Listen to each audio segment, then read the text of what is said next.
guys, welcome back into another video, and today is another episode of Road to Endgame.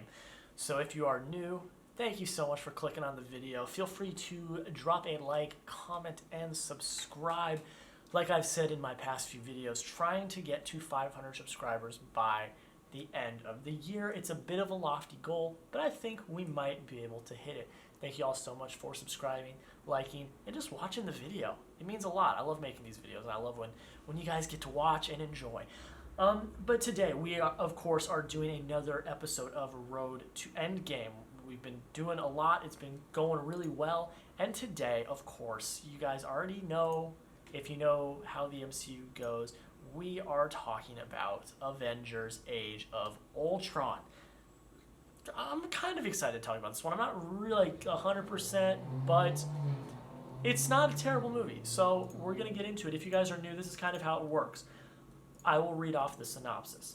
After I read the synopsis, I'll tell you kind of what it's rated on certain rated websites. Then I will give my review. I will give it. It will be kind of quick, short, not very long. Give some of the things I like, some of the things I don't like. And then I will give you guys my rating in the MCU ranking. And then at the end, I will give you guys all of the notes of things that tie in to Endgame. So I have a list right here ready to go. It's basically, how does this movie tie into the bigger picture, is basically. And that's how we'll end the movie. That's how we'll end the video. But first, before we start any of that, I gotta give you guys an update on the ranking. You know, where we are, where we have been. So let's basically just hop right into it. Number 5, we have Iron Man. First movie in the MCU. Then we have The Incredible Hulk coming all the way down at number 20. We have Iron Man 2 at number 18. Then we have we got Thor. We got Thor at number 15. Captain America, the First Avenger at number 17. We got The Avengers at number 4. We got Iron Man 3 at number 12. Then we got Thor the Dark World at number 19. Captain America, the Winter Soldier at number 3. Guardians of the Galaxy at number 7. So today we are talking about Avengers Age of Ultron. So without further ado, without saying anything else, let's just hop right into the synopsis. So the synopsis: when Tony Stark, Robert Downey Jr., jumpstarts a dormant peacekeeping program, things go terribly awry, forcing him, Thor, played by Chris Hemsworth, the Incredible Hulk, Mark Ruffalo, and the rest of the Avengers to reassemble.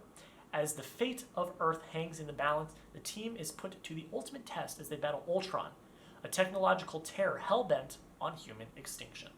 Along the way, they encounter 2 mysterious and powerful newcomers, Pietro and Wanda Maximoff.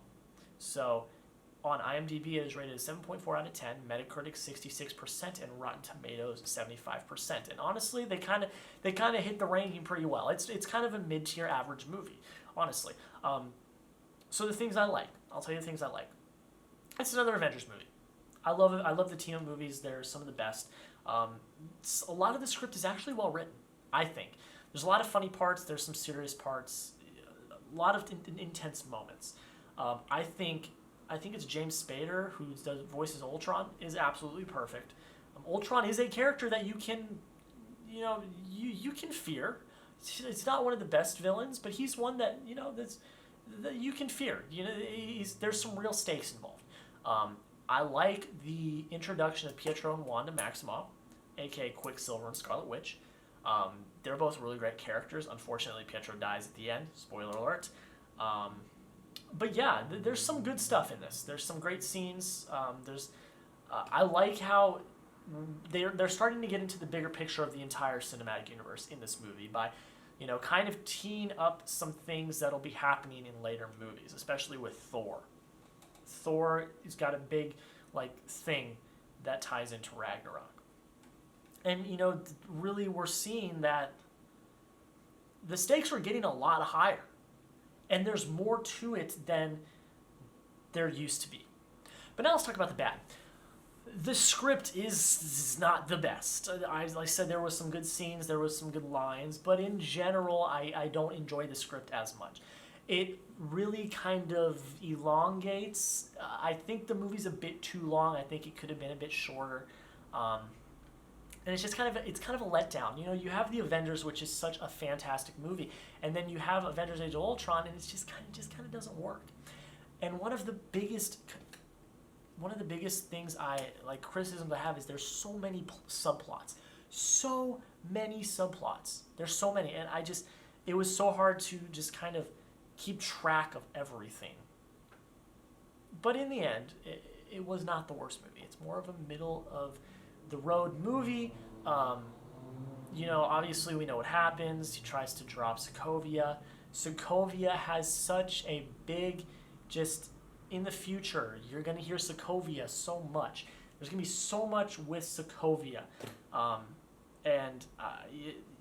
There's a lot of things that come out of Sokovia. A lot. There's a lot of things that come out of Sokovia that you're just not prepared for in later movies. But yeah, that's pretty much it. If I've got to rank it, it's at number 11. So again, it's like a middle of the road movie for me. It doesn't crack my top 10, but it's right there. It's right in the middle. It's a middle of the road movie. You have to watch it if you're watching the MCU getting ready for Endgame. It's another Avengers movie. A lot happens. A lot of little things happen.